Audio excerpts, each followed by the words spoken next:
Chapter 26 XXVI Settlement Fee. The sailors in the dimly lit corridor all looked uneasy. People had died on the second day after boarding the ship, which was not a good omen. Micah pushed through the crowd and approached the body, touching its skin. It was completely cold and rigor mortis had set in. The body hadn't gone out to sea yet and wasn't on shift. It had died in the middle of the night when everyone was asleep. "I found this." A sailor picked up a piece of paper from the ground, which was weighed down by 2 empty wine bottles, both of which had been drunk clean. He moved the bottles aside and pulled the paper out. "Give it to me." Micah gave the order, and the sailor quickly came over. Micah glanced at it quickly, unsure of what expression to make. At this moment Lister, Finn, and AUX also arrived. Seeing the still swaying corpse hanging above the doorway at the entrance of the passage, their expressions were all grim. Many people have died on board, but few have died while the ship was anchored. Today another one has died. Lister was about to ask for more details. "For you." Micah handed the paper to Lister. Lister looked bewildered, took the paper and started reading. Fortunately, he wasn't very educated, and there were no obscure words on it. "To Captain Black Sail. I know that you are a righteous man who has distributed the property of the Lord of Blue Bay Port to the local townspeople. My head is worth 8 gold dragons. Please cut it off, take it to the Department of Law to exchange for money, and send it to Antilysia in Maple Leaf Town in the northern part of the Duchy of Bima. I will repay this great kindness in my next life." The content was brief and signed, and it was unclear who Antilysia was, but it was likely a woman's name. Lister was extremely annoyed. This just goes to show that good deeds have their rewards. He regretted not distributing the money. Was it even his own choice? Leaving it to the townspeople would give Admiral a reason to take the Lord's money from the common people when he came with his troops. He'd essentially profited from it, rather than robbing the Lord. If he didn't distribute it, wouldn't they relentlessly pursue him? The common people would keep some, Lister would earn a small share, and Admiral would take the lion's share. They could do business together. Harmony is the key to wealth. Damn, they really know how to pick a place. They're perfectly fine, but they have to risk their lives for money. Lister lit a cigarette and started smoking. "I wonder what this idiot was thinking." Micah said, "This person came to me last night to treat his leg, but the wound was completely necrotic and had to be amputated. I guess he thought that even if he survived, he would be a cripple, so he took his own life." Micah couldn't help but think of that prostitute's husband from that day. In this world, if someone is missing an arm or a leg and has no one to support them, it's practically a death sentence. So the case is now closed. This person committed suicide. Finn was extremely indifferent. He glanced at the sailors around him. Fortunately, it wasn't a big deal and didn't have much of a negative impact. The matter of these laborers organizing the wine was over. Lister ordered that the paper be distributed to every sailor so that they could understand what was going on and not make wild guesses. After all the sailors had read it, a burly man with a skull tattoo on his bald head was particularly enthusiastic. "What a man, Captain! I'll cut his head off for you." After saying that, the tattooed man picked up his curved knife and walked toward the corpse. "Stop right there. What are you meddling in for?" Lister stopped this hothead, saying, "Why are you making things worse? Aren't you just causing trouble?" He added, "Brother Shah must have established his authority yesterday. He loves to mess with newcomers. Now we should consider things like initiative. If you do a good job, you'll be rewarded. Only then will you have something to look forward to and live a prosperous life." The tattooed giant paused, thought for a moment and said, "Look at my pig brain. Wouldn't it be like a bunch of pirates walking into a trap if we went to the Department of Law? We might as well just throw them into the sea." Lister's eyelid twitched. He felt like killing someone. This guy was enthusiastic, but he was also clueless. "You should rest." Lister took back the man's suicide note, carefully folded it, and placed it in the inner lining of his clothes. "Although he only spent 1 day on Black Sail, since he trusted me and was willing to give me the money he earned by risking his life, he can be considered one of Black Sail's men. As the saying goes, burial is the best policy. Carry this guy up the mountain, find a high place with a good view, and bury him. I'll pay his 8 gold dragons as a funeral fee." Lister puffed on his cigarette. This was the best solution. Besides, this guy was indeed a man. He just didn't know if that woman named Antilysia was worth it. A large group of sailors in the corridor sighed. In the Western Continent's underworld, any big power had the concept of settling in fees. In this completely lawless area at sea, There should be no need for such a thing. No pirate ship had such a rule. Lister was truly a benevolent man. Finn knew that Lister was trying to win people's hearts. It was worth it to exchange 8 golden dragons for a certain degree of loyalty. At least it showed one thing. As long as one died a worthy death and was willing to devote oneself to the cause, one would make arrangements for one's affairs after death. One could just give one's life. AUX has a perpetually poker face. The Duchy of Bima is now plagued by bandits. The court is powerless, and the nobles are all ugly. It is on the verge of collapse, just one step away from the end. Bosun Ryan arrived late and finally understood what had happened. What bad luck! You guys should bury this guy properly. Don't just do a half-hearted job. Make it look grand and impressive. Have Chef Archer slaughter a few sheep for lunch today. He used to be a court chef. His skills are top-notch in the Western continent. Let's have a good meal to cheer him up and bring good fortune. Don't all look so gloomy. This guy died a martyr. It's a happy funeral at sea. All right, everyone disperse, go and clean the deck for me. I'll check before lunch. If there's even a speck of dust or oil, you can forget about eating mutton. Ryan kept saying that they had to get things settled quickly, and that they had just hired a few sous chefs yesterday so Archer could start cooking. Lister was speechless. You really know how to exaggerate. You've got both happy and sad stories. The sailor's eyes widened at the mention of slaughtering a sheep, especially since it was a royal chef, a truly aristocratic affair. They were overjoyed. The group was so excited that they kept shouting, "Awesome!" Thanks to this guy, they walked up to the deck with beaming smiles. The group, led by the tattooed man, untied the rope from the lintel at the entrance of the passageway, laid the deceased down, and found a stretcher plank in the communal sleeping area. Be careful. Don't bump into this gentleman. This is all the conditions we have on the ship, so let's do our best to make him look good. The tattooed giant walked in front, carrying the load with the most effort, and together they carried it up the mountain above Secret Port to bury it. 10 minutes later, the navigation room at the end of the bow and stern line, and the Black Sail's middle-aged and older chess and card room. Archer and the new sous chef were busy preparing lunch, while Ryan and Morrison were supervising outside. The remaining people all had gloomy expressions. Although Volman has a mid-level history degree, the lingering influence of swamp culture is not so easy to eradicate, making him the most superstitious person on the ship. People are dying before we even set sail. That's bad luck. Volman hesitated for a moment. He disliked all nobles. He added, maybe it's an ominous sign. We should quickly gather some capable sailors and set sail. As for the so-called big jobs, let's forget about them. The money on the ship is enough to keep us happy for a while. Even the big shots in Heavenly Kingdom Port can't get a letter of marque. I think we should take it slow and steady. UX objected, saying, we can fudge everything except the sailors on the ship.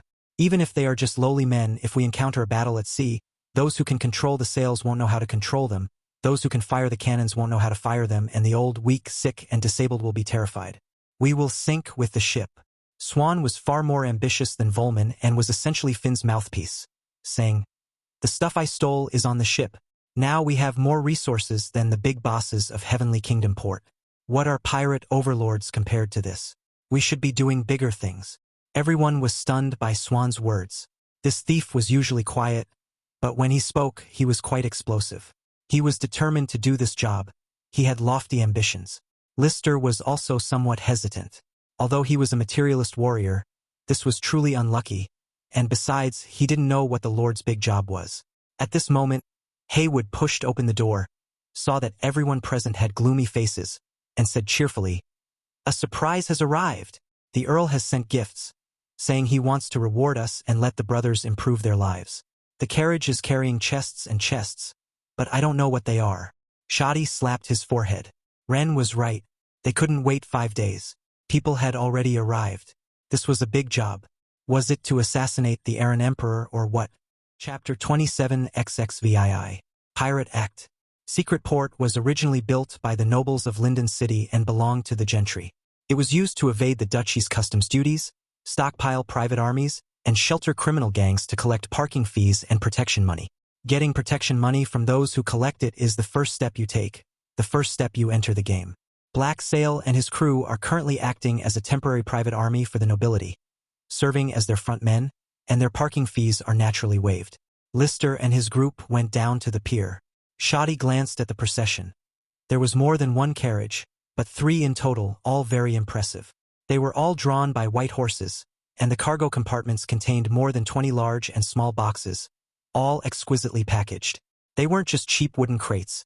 They were made of good wood and even carved with beautiful bird and animal patterns. When the Earl's messenger met Lister, he bowed slightly and placed his palm on his chest in a gesture of respect. As for what he really thought or whether he looked down on these pirates, that was another matter. Captain, this is a small token of the Earl's appreciation. The ship must be feeling restless staying in this puddle for too long. So I've prepared this humble gift, hoping. The envoy hadn't finished his polite remarks. Ryan and his group didn't care about these formalities at all. A whole bunch of them went up and started opening the boxes. The envoy chuckled awkwardly. It seemed these people disliked complicated formalities. The box was filled with leisure items: tobacco, wine, tea, and coffee powder, but they were all high-end goods that could be served at formal occasions. Wren grabbed a handful of tobacco, sniffed it, and then chewed it a few times. Because they frequently plunder merchant ships and need to value the cargo weighing tens or hundreds of tons, Black Sail's core members are all top-notch connoisseurs. It's top-quality stuff from the Kangoo Mountains. I heard it's all grown, harvested, and processed by beautiful women. They even have some kind of breast massage method. They're really generous, damn it. Rain didn't really care. These people who live on the edge wouldn't eat fine food like wild boars. They smoke the same kind of cigarettes even if they're cheap. Isn't this just wasting money? Wouldn't it be better to just convert it to cash? All this roundabout stuff, they're so damn stingy. They probably have too much stock and are just trying to get rid of beggars. Morrison also picked up a bottle of wine, bit off the cork, and took a sip. It was a fruit wine made by Wood Spirits, sweet and fragrant, with a rich flavor and a smooth finish. It also had a strange calming and cooling effect. It was a bit chilly to drink in this early winter weather. It was not for sale and was only available at a price. Drinking this will surely send you to hell, Morrison commented. It's truly a high-end product. The envoy chuckled awkwardly, and before he was done, he started handling the box right away. Ha! What's with all this junk? Lister pretended to look down on these things, opened a few lids, glanced at them casually, and then closed them again. In reality, he was having second thoughts. He was keeping that damn thing hidden and decided to ask him about it later. If he was still pretending to be sophisticated and couldn't give a clear answer, then he would leave. The envoy's eyelids twitched. These weren't junk at all. These 20 or so boxes were impressive enough to be given as wedding gifts to minor nobles. Of course not. The Earl specifically instructed me to give you a gift in person. The messenger pulled out a delicate box the size of a palm from a hidden compartment in the carriage's cargo compartment and opened it in front of Lister. Inside were about 100 golden eternal dragons of light. Fuck your mother, Shoddy complained. Is he trying to kill us? I really can't think of any job that would require us pirates to do. And these are just deposits and gifts. If you have the money, you could build a whole hero-level adventure team and all-star lineup. Wouldn't that be better? There is only one answer. It is something that absolutely cannot be exposed to the light of day and must be completely hidden. His own men cannot be used. He must be dealt with by the most ruthless of all, the infamous Heavenly Kingdom port. He racked his brains, realizing it couldn't possibly be a business dispute. If he were to send his men to kill the rival's lord, it would eventually implicate him, suggesting something more secretive, unspeakable, far-reaching, and deeply connected. The messenger was unaware of what had just happened aboard the Black Sail. These gifts, intended as a gesture of goodwill, instead became a source of trouble due to the ominous signs. In that case, I think we can return these things, and we will return to Heavenly Kingdom port soon. AUX had always refused to take just anyone on board, but this time he sensed something was wrong. It wasn't just the people on board who had just committed suicide, but also an instinctive, intuitive, and premonition of something deeply lurking, possibly more dangerous than anything Black Sail had ever done before. Perhaps they were heading to the capital, brandishing their swords, to loot Kyoto and lament their misfortune. That's right. It's really scary. It's like a deathbed meal. Ryan said it was a happy funeral, but he also felt it was extremely unlucky, and agreed. Captain, what do you think? I think we can start a crew vote now and make a democratic decision. Micah, go and call Archer and Haywood out. Seeing that Fun had not yet expressed her opinion, Swan also remained silent for the time being. Okay. Let's vote then. Lister made his judgment. The waters between the western continent and the Far East Islands were the most prosperous area for piracy, and in a sense also the most democratic. Pirates were sometimes even more humane and democratic than merchant ships and warships, and there was no situation where crew members were beaten or comrades were killed. Pirates are different from bandits in the mountains. They can intimidate people with just a knife. They need a ship, a lot of capital, and knowledge of complex sail control systems. They need to know how to tie dozens of knots. A cannon also costs a lot of money. It takes several people working together to operate them. They often need someone with brains. A person who can fill in any job on a ship is equivalent to a programmer with a few years of experience in the 21st century, belonging to a mid to high-end technical job. In Heavenly Kingdom Port, any pirate group that managed to rise to prominence was not a spontaneous civilian organization. Instead, they were formed by breaking away from various mainstream organizations, knightly orders, adventurer groups, defeated soldiers, and persecuted former nobles. Their origins were all strange and unusual. This also makes them different from scattered, undisciplined individuals, allowing them to be more sustainable and generate more substantial profits. 110 years ago, the most seasoned veteran of the seas issued the Pirate Act, which was also mentioned in the Western Continent classic Arcania Travelogue, and remains a golden rule to this day. The older brother has figured out the best way to do things. As long as you follow his methods, you can't go wrong. Two of the most representative aspects are very democratic. The first is that everyone on the ship, regardless of their position, has the right to vote on all daily affairs. The second is that any major disagreements must be decided by a vote of all crew members. The rules differ from ship to ship, with most only a portion being followed and then adapted to the specific circumstances on board. The rules on Lister's ship are a game-changer for the entire pirate industry. He understands that in this red ocean market, it is necessary to create a differentiated track, focus on key paths to find powerful leverage to form a vertical field, collect user profiles to enable the market to respond quickly, deeply connect products to continuously accumulate momentum, realize the value coupling of all crew members, and find the tipping point to achieve high-frequency reach for murder and robbery. In short, what's the point of the illiterate sailors on the ship getting involved? They should just honestly collect their monthly wages and get a share of the profits when a deal is closed. War is the training ground for pirates. Peace is their true battlefield. On Fuma Kuching's Revenge, there are two different rules for going to sea and not going to sea. After setting sail, each corps member is counted as one vote, and Lister is also counted as one vote. In order to take care of the sailors' emotions and prevent a mutiny, the ship will not be able to move after the killing. For sailors with positions, every 5 people are counted as one vote, and for those without positions, every 10 people are counted as one vote. Theoretically, this can be equal to or even exceed the management's votes. Before setting sail, the sailors did not vote, the corps members each had one vote, and Lister had 2 votes. I think it's time to leave. Black Sails group all arrived at the pier, and Volman was the first to express his opinion and cast his vote. I also agree that we should leave. Shoddy wasn't stubborn. He knew Archer was, so he kept giving him meaningful glances. I don't really understand, but I'll just agree, Archer said nonchalantly. AUX and Ren have already expressed their support, which means they have 5 votes. With one more vote, they can easily gather 100 or so people through intermediaries, expedite the procurement of supplies, and get everyone to hurry up. They can return to Heavenly Kingdom Port first and then depart in a few days. It looked like this group of people were about to leave. The Count's envoy was furious. If they left, he'd be ruined when he got back. He quickly released some bombshell news. Chapter 28 XXVII. A Fool's Thousand Thoughts. Lister knew it wasn't that his group was afraid of trouble. Each of them was a formidable character. It was just that the Earl was keeping a low profile, and the suicide on the ship earlier was somewhat ominous. This sense of uncertainty, coupled with the possibility of being executed, meant no one wanted to be used as a pawn. The messenger panicked.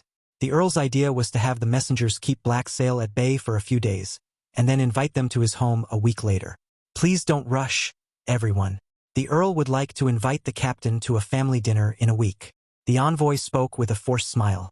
A family dinner? Finn repeated those 2 words, deeply shocked. A so-called family banquet was just a meal, a conversation with the windows closed. Inviting an adventurer's party, other nobles, or even commoners would be fine, but inviting pirates was a different story. So far, the Earl hadn't had any direct contact with them. Once they were invited to his home, it would be a formal agreement in black and white. Colluding with pirates was a capital offense. This was the highest level of sincerity. The crowd was stunned, as if struck by lightning. They had never heard of such a thing before. It seemed that obtaining a privateer's license was a small matter. As long as they didn't die, they would surely rise to prominence. Lister was also taken aback. The Earl was playing a bit too aggressively. After thinking for a while, he made a decision. The so-called family banquet was meant to reveal what kind of work it was. In order to take care of the feelings of the other key members, a compromise had to be found. So far, I've already given the Earl a lot of face. It's time to put some pressure on him. Although I've shown this much sincerity, it's still not enough. If I want him to know that Black Sail is doing something that's extremely dangerous and risky, then I need to lower my stance a bit more. A week won't do. Here's what we'll do. We'll keep these things for now. You go back and speak with the Earl. If you can arrange it for tomorrow, that would be great. If not, we'll return these boxes. We just don't know why the Earl wants to see us. The brothers are really worried. After saying that, Lister also put on the airs of a pirate ship captain and said coldly, "Even if you are the Earl, you should at least give us some face and not leave us hanging here." The envoy, feeling immense pressure, wiped the sweat from his brow and tried to reassure him, saying, "Tomorrow is too rushed. There's so much to prepare. Isn't it?" He hadn't finished speaking. "What did you say?" Lister pretended not to hear and shouted almost loudly. Morrison's insincere Scarface was terrifying as he toyed with a throwing knife. Upon closer inspection, one could see the true nature of these desperate criminals present. "I'll go back and tell the master right away." The messenger dared not delay and rode away from Secret Port on a horse. Secret Port has the Earl's own smuggling ships. Be careful. There are Earl's men in Secret Port. If things go wrong, there could be a fight. Finn whispered to the people around her that they knew the Earl had a big job to do, although they didn't know what it was. If they tried to leave directly, the Earl might try to silence them. Archer, still oblivious to the atmosphere, shouted, "Hey, those bastards. I could kill them any time. Brother Shah could easily chop down 1,000 of them, just one hit. What's there to say?" "Thank you so much." Morrison was speechless. "You really think highly of me." Archer was already a little tipsy. "This liquor is really good." The people of Lister were dumbfounded. The current explanation was that it was being kept in custody, not that it was their own property. It takes about 15 minutes to ride a horse from Secret Port to Linden City. Less than an hour. The messenger came and replied. The Earl said he has arranged a family dinner for tomorrow evening. It would be best if the captain arrived around 7 p.m., and he may bring 2 attendants. The envoy said respectfully, glancing at Aux, Wren, and Volman. Also, it would be best not to attract attention. Upon hearing these words, everyone felt reassured, but the killing intent intensified. If Lister went to the family banquet, Black Sail would either fight his way out with the Earl or fight his way out from Secret Port. Since it's a big job, and once we know what kind of job it is, we can't just leave without a plan. "All right, we'll accept these gifts." Lister directed several sailors to load all the boxes from the 3 wagons onto the ship. From now on, they would be walking a tightrope. It was noon. The tattooed man had buried the man with necrotic legs on the highest flat spot on the mountain, facing the sea, so that he could finally rest in peace. It was lunchtime on the deck as well. The sailors were divided. On one hand, they were extremely careful with the mutton on their plates. This was no ordinary meat scraps or soup. It was a real, large piece of mutton, which they treated like a priceless treasure. They would gently tear off a piece and chew it slowly, then have a big mouthful of mashed potatoes, and with a bottle of wine, they felt like they were in heaven. The other extreme is the kind of person who's driven by revenge, wanting nothing more than to gnaw their own hands on the ground. The rule is to wash your own plates and stack them neatly, but you guys are like reincarnated starving ghosts. You lick them clean. Archer muttered, feeling a pang of resentment at the sight of his craft being wasted. He thought it was no wonder these people had done poorly in the past. Wild boars can't appreciate fine food, but you're eating it like it's gold, or swallowing it whole. What kind of taste can you possibly get from that? Furthermore, Archer felt incredibly unlucky. Only now did he realize that someone had committed suicide during the night, and it wasn't some kind of New Year's party. He was truly astonished. It turned out they were holding a funeral here early in the morning. No wonder they were slaughtering sheep. Archer went to the navigation room. The group's expressions were a mix of joy and worry. Although the results will be out tomorrow night, I'm still guessing what kind of job it is. I think he wants to climb the social ladder and wants to give Admiral to... Ryan made a throat-slitting gesture. Impossible. It's not something that happened in the Linden City area. At least it has nothing to do with anyone in the city. Finn analyzed. How do you know? UX asked. To shut down the casino, all you need is a bunch of people to go on a killing spree, so it's normal for them to come to us. To kill Admiral, you don't need the Black Sail. You can just hire the Thieves Guild to assassinate him directly. A whole bunch of people would just be making things worse. Besides, he's definitely not in Linden City. He has his own influence and people he trusts in Linden City. He would never hire outsiders for such a big job. The fact that he entrusted it to us means we must have something irreplaceable about us. Finn was pondering the irreplaceable conditions for Black Sail. There are tough guys everywhere. If you pay enough, the people from Adventurers Guild won't waste any time and will jump right in. Irreplaceability. Is it related to people or to things? Shadi was also pondering. Could it be related to the matter involving the first mate and the second mate? If so, it might be a carefully crafted trap. Volman guessed.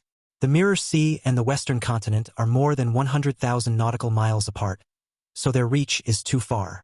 UX didn't take it seriously. If they want to capture me, people of that level won't make a deal with the Earl of Linden City. They'd have to be the strongest elites sent by the Magic Energy Industry Committee.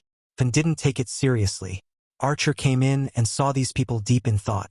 He said haphazardly, "What do you mean by replacement? Maybe he just wants to find a group of pirates, people familiar with places like Heavenly Kingdom Port." Lister slapped his forehead and stood up. Even the wisest person can make a mistake, and even the most foolish person can have a stroke of genius. It has to be you, Archer. I pretty much guessed it. It's either about delivering some goods or bringing someone to Heavenly Kingdom Port for a handover. It's unlikely to be goods, so we'll just slip away. If it's a person, then that person must be someone of great importance. Lister speculated. You've got something, no wonder you're the captain. Ren thought this logic was correct. The reason they were made to wait so long was to wait for the goods or people to arrive. The Count was hiding something, and once you thought about it this way, everything made sense. Damn. Could she be a big-breasted beauty? Micah casually made some comments. Chapter 29:6. In Cabin Confrontation. Hee, big-breasted beauties are all right, but a runaway princess, huh? She can at least make everyone laugh. If you get on her, you'll probably get hit by a truck. Morrison made an explosive statement. The annulment story, huh? Shadi was speechless. As expected of the Connection Immortal, living 9 lifetimes in reverse, using his body as a seed and the connection as proof of the Tao. At the end of the immortal path, who stands at the peak? Seeing Micah, all is in vain. Chapter 1, The Fallen Genius, Pirate Power. Stage 3. Ren added mockingly, Battle Aura Primal God. Activate. Fast forward to the scene of killing a girl to prove one's path. UX closed his eyes. These brainless idiots really needed to be given a big job, otherwise they would forget their own names. How were they supposed to fight back when bounty hunters, the Navy, and the Thieves Guild came to kill them? Even Lister, the instigator, couldn't stand it anymore. Each one was more abstract than the last, making the already notorious pirate profession even more infamous, elevating piracy to an evil level that didn't belong to it. What bound volume? Micah was convinced. All I see is ruin. My beloved is gone forever. Rise, my love! Volman suddenly shouted. Suddenly, the entire room fell silent, everyone staring blankly. Volman scratched his head, thinking, isn't this the kind of context I use? He drank his wine to ease the awkwardness. 10 seconds passed, an eternity so long you could hear a pin drop. No matter who we pick up, transporting goods is another story. It's just a boat trip. I thought it was some big job. Archer believes this is another huge profit.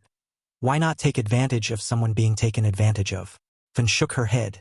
If it's picking someone up, then the final payment won't be made until the very end. There are many factors to consider, not only the escort along the way, but also the handover at the destination. We might even be responsible for the reception.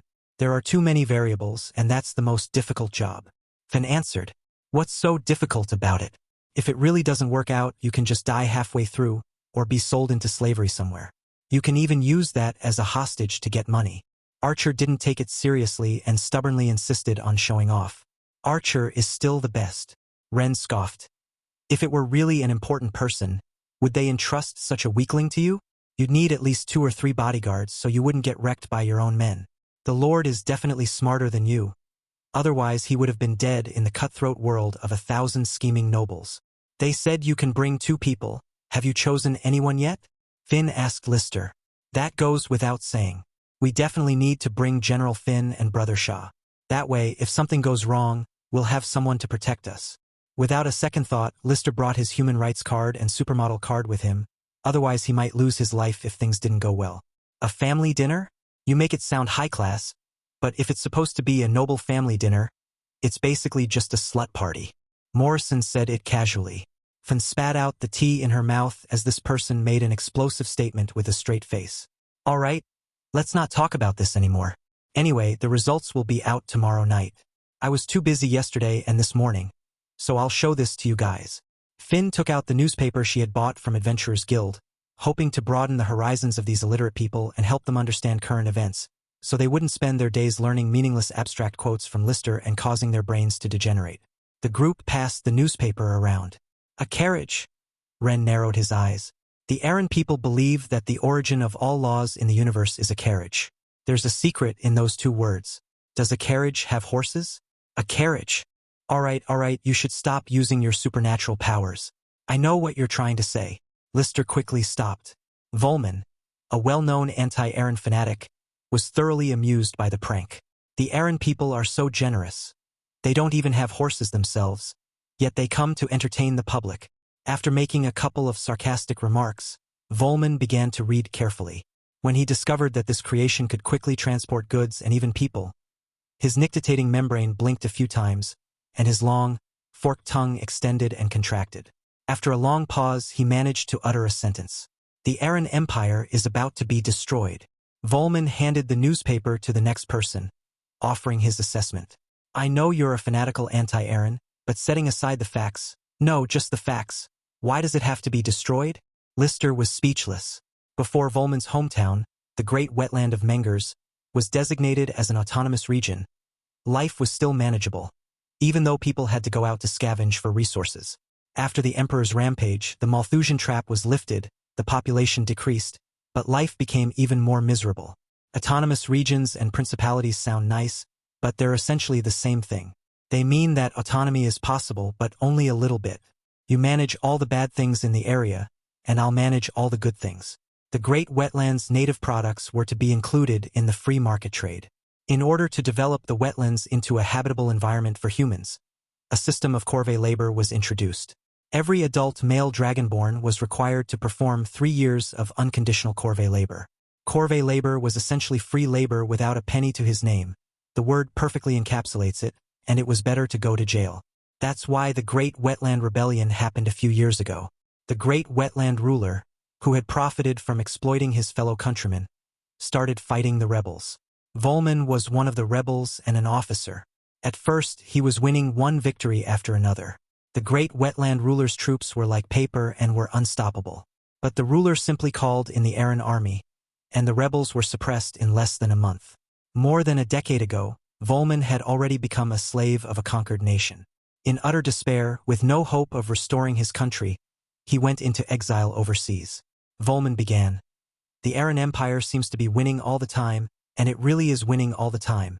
But the world's trends emphasize identity recognition, not the ideology you're talking about. He has turned the entire country into a war machine. Every time the national strength is overdrawn, more places need to be invaded to make up for it. The excessive military budget and the infinitely elevated status of soldiers have led to the increasingly powerful military forces in the country pushing the emperor to continue conquering in order to protect their own interests. Only by fighting wars can they avoid losing influence and maintain their current status.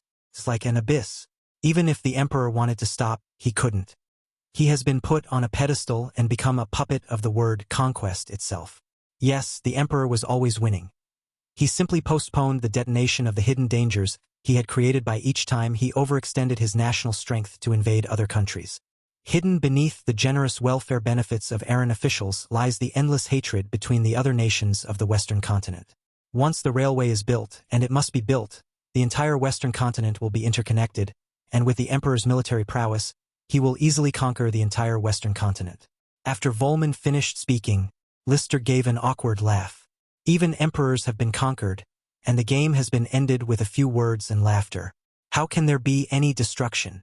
Lister believes Volman has completely gone mad, just like the ultimate psychopath of the Vatican. That is why Aaron was destroyed, and the heavens collapsed. Currently, only Guion, Pedden, Greg, and a few other countries are still struggling to survive, with Lostra being the toughest opponent. The emperor has conquered most of the western continent, and with the railway in place, these territories have become an impenetrable fortress. Go find Guion now. Pedon besieged Aaron, and they, each acting in their own self-interest, would resolutely refuse until they were all wiped out. Even if someone had the silver tongue to forge an alliance, they would still be suspicious of each other, and defeat would be inevitable. Destroying these countries is easy, until the emperor reigns supreme over the continent. Once the emperor ascends the throne and everyone becomes an Aaron, whose high welfare must be maintained. At this time, Aaron is still a war machine, and the old Aaron leaders and military commanders must still be in charge. They must continue to invade, only the methods have changed, and the conquered people still have to perform corvée labor. If the emperor wanted to purge his inner circle and carry out a major purge, but now that the military is in charge, he would inevitably suffer a backlash which would only accelerate Aaron's collapse. He has already been put on hold and cannot move an inch. The moment an emperor achieves his hegemony is the moment of his destruction. Under the corvée labor, there will inevitably be uprisings at this time, but they will only be makeshift and insignificant. However, as long as the former royal family members are persuaded to restore their country and besiege Aaron, all the hidden dangers buried in the past will be exposed. He might not even survive the emperor's conquest. He might perish halfway through. As long as he conquers enough territory and has enough people to serve in the labor service, he will inevitably collapse. As I said, the global trend is all about identity and ideology. Aaron is still very strong, but we can lose countless times, while Aaron can only lose once. Just once and the sky will fall. The faster the railway is built, the better, since it's not just the emperor who will enjoy it. Even without building the railway, it would only postpone the process, and Aaron could still have a reign of several decades or even centuries. As for now, I originally thought I'd never see that day, but it seems it's coming soon. After Volman finished speaking, everyone present was stunned. This big, dark-skinned man actually had such profound insights. Finn squinted. Although Volman's words weren't entirely correct, they made sense. Volman was unaware of Claude's situation. The emperor was already preparing to extend his reach to the Duchy of Bima. If they attacked again this time, it would truly be a matter of forced labor. You've already finished your high-pitched explanation, so the cabin is correct. Lister was dumbfounded. Volman, also known as Little Zhuge Liang. Well done, with a mid-level history degree. Ren clicked his tongue in amazement. No wonder he's one of only 2 people on the ship with an education. Chapter 30 XXX. Emperor. UX, with a stern face, pinched his chin thoughtfully. Like Volman, he was a man who had led troops into battle. Now is the time for fantasy. Archer, completely oblivious to the atmosphere, said, "The Lord hasn't even finished his work yet. God the hell, Aaron is destroyed. Theory is theory, but the Emperor isn't just a pretty face. He's like the Zhou Emperor." No one dared to mention his real name. There was superstition in the Western continent. If someone had a strong destiny, one should never call them by their name, otherwise they would be harmed by the mysterious power of fate and suffer misfortune and illness. The Emperor is such a domineering man.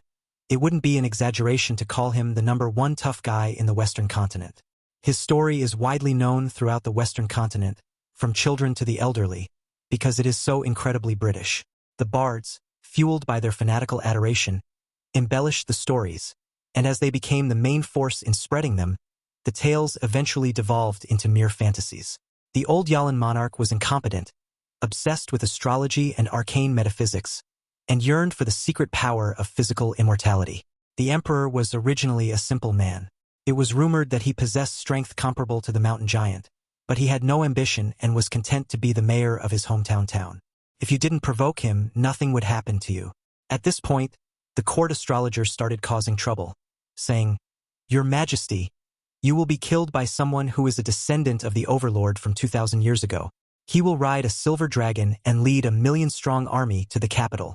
In the Western continent, dragons aren't just flying lizards that everyone rides. They're legendary creatures, capable of devastating entire worlds with a single breath.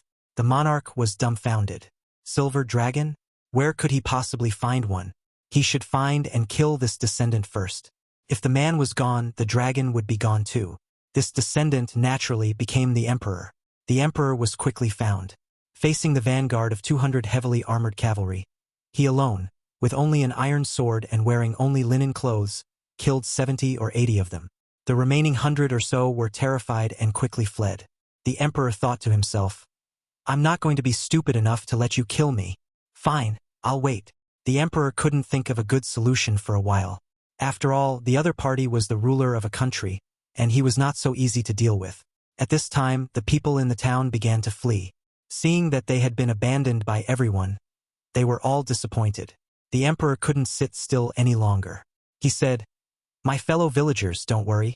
There's no need for you to leave your homes. I'll go and chop up the duke of this land first." One man, with only an iron sword, dressed in linen clothes, and accompanied by a dozen or so poorly trained town guards, went to attack the duke's castle. As for why these dozen or so people were willing to follow him, it was because the emperor possessed some kind of magical enhancement, and anyone who encountered him would be immediately subdued. As for why the duke didn't send troops ahead of time, it's because he simply didn't know. The dozen or so people thought they were an adventure group, but by the time they realized what was happening, the castle guards had been killed, and the gates were wide open, so they stormed in. With the emperor's blessing, the dozen or so town guards also became valiant war gods, and together with the emperor, they smashed through the castle. The emperor was quite pleased. Seeing the terrified duke, he got straight to business, asking to borrow some troops to go to the capital and explain the situation. He demanded a definite answer, whether it was acceptable or not. The fantasy stories end here because the emperor was not famous in his early years, and the stories are too vague and varied. These stories are all speculations and conjectures, and there are countless other versions. After they truly made their fortune, everything that followed was confirmed by all parties to be absolutely true. It was more outrageous than absurd, terrifying beyond measure. Compared to what actually happened, what happened before was just a drop in the ocean. However absurd it may seem, it still feels so real. Because the truth, the reality, is simply too overwhelming. 100,000 cavalrymen approached the capital. In reality, these soldiers were of mixed origin, including bandits and robbers who had been assembled together, as well as soldiers borrowed from nobles in various regions. The old Yalan monarch was incompetent and tyrannical, and the nobles in various regions had long harbored rebellious intentions. The reason for lending troops to the emperor was merely to use him as a pawn and a tool to test the current monarch's mettle. The troops borrowed were mostly old, weak, sick, and disabled, and the horses were all frail. Of the 100,000 troops, only 2,000 or 3,000 were covered in iron armor. The rest wore cracked leather armor that was severely worn. The emperor hesitated to move forward. The capital was impregnable, with walls 10 feet high. The garrison's killing intent had penetrated for dozens of miles, and their authority was not to be trifled with. Furthermore, the Grand Master Aaron had set up a great formation. These wounded soldiers and generals would be courting death if they went into battle, becoming stepping stones for the various nobles. Among the soldiers were some trusted confidants who had followed the emperor on his campaigns. One of them had lost sight in one eye but still went on the expedition, deeply impressing the emperor. However, the emperor made a decision. He decided to call a truce. The various noble families who had been observing from the sidelines were all in an uproar, and the world was shaken. How could someone be such a coward? The emperor abandoned his army and fled on a fast horse. The 100,000 men, already wounded and disabled, were thrown into chaos. These 100,000 people have complicated backgrounds. The king was incompetent and tyrannical, and he listened to slander to capture and kill witches, brew their hearts, and concoct immortal elixirs. Many people were killed because their wives and daughters were slaughtered, and officials and soldiers killed innocent people to claim credit, so they had no choice but to rebel. There were also tenant farmers who toiled all day long, yet were unable to make ends meet and were sent by nobles to die for the emperor. There are also countless wanderers whose families have been destroyed and whose homes have been destroyed due to the incompetence of their rulers and the warring states within their own borders. All the tragic products of the old Yalan system have ended up here. All of these were arduous tasks, yet they all carried the belief of defying fate all the way to this point. With the emperor gone, the world collapsed from within, like the sky falling. The one-eyed warrior managed to keep the 100,000 men in check. The emperor did not want to create vengeful spirits and send them to their deaths. He went alone to slay the evil dragon, fulfilling the prophecy and ending the reign of the old Yalan. Even if I starve to death, I'll die here. 10,000 people drew a circle on the ground to imprison themselves, waiting for the emperor's return. A day has passed. 2 days have passed. 3 days have passed. With the emperor's whereabouts unknown, all supplies have been cut off, and no more food or provisions are being transported. The remaining resources can only last for a maximum of 3 days. For days have passed. 5 days have passed. 6 days have passed. The emperor has not yet returned, and there is no food or water left. Until the 10th day, dark clouds covered the sky. First, a gust of wind swept in, blowing sand and stones everywhere. Then, the wind howled, scattering the clouds in the sky and instantly clearing up the sky for thousands of miles. Then came darkness, the colossal creature in the sky, with its wings spread wide, spanning 10 miles, blots out the sun and is boundless in its power. Its roar and howl send shivers down one's spine and cause the earth to crack. The emperor did not arrive riding the silver dragon, but rather fought and battled with it until he arrived here. Enormous chains bound the silver dragon's neck, its wings flapping wildly, until it approached the gates of the royal capital. As the chains twisted, the silver dragon's head was severed, and the entire dragon corpse crashed through the city gate like a meteor from outer space, its severed neck turning the entire city of Sin crimson with blood. A man stands tall on the earth. The emperor appeared, bathed in blood. An army of 100,000 men was mobilized and captured the capital in one fell swoop. They marched straight to the palace, killed the astrologer, and then cut the old Yalan monarch in half at the waist on his throne. No nobles dared to enter the capital. They only sent envoys to discuss matters. At this time, the emperor was only 26 years old, full of vigor and ambition. He proclaimed himself emperor in the capital, changed the national system to an imperial system, and reshuffled all the nobles, large and small. The land was divided and infeft,